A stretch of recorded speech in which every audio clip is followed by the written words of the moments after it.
La RSE, c'est le sujet de tous et du coup dans RSE, bon, on entend responsabilité sociétale des entreprises. Si la question c'est de nous poser, de nous demander si on est responsable, bah, il faudra que vous jugiez par vous-même. Et dans environnemental et dans sociétal, le sujet par exemple de l'environnement, il peut être adressé de plusieurs façons. En amont, donc par l'électrification ou la motorisation des machines par exemple, bah, est-ce qu'on a une avance? Ça fait 20 ans qu'on travaille avec des machines électriques aujourd'hui, que ce soit sur des grues, que ce soit sur des pelles. L'investissement des fabricants aujourd'hui sur l'hydrogène par exemple, bah ça on travaille avec et on s'aperçoit que ça arrive très vite.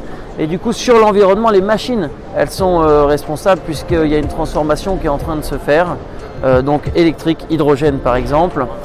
Mais il y a aussi nos flux. Par exemple, est-ce qu'on se connaît dans nos flux?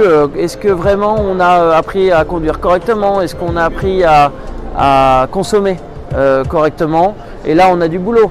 On a du boulot, mais je pense que ça va durer, c'est une histoire de cheminement, ça va durer toute notre vie, c'est l'histoire d'une vie d'apprendre à consommer correctement.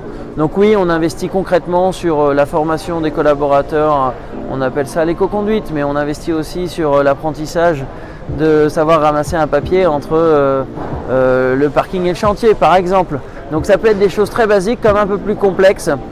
Notamment sur, parce qu'il faut imaginer que dans environnement et dans sociétal, il y a l'économie qui nous régit. Et donc c'est qu'est-ce qui fait le retour sur investissement d'un investissement pour l'environnement. Et là il y a un boulot, parce que c'est difficile à calculer. Et avant le calcul, il y a des beaux gestes à entreprendre, comme celui de ramasser les papiers.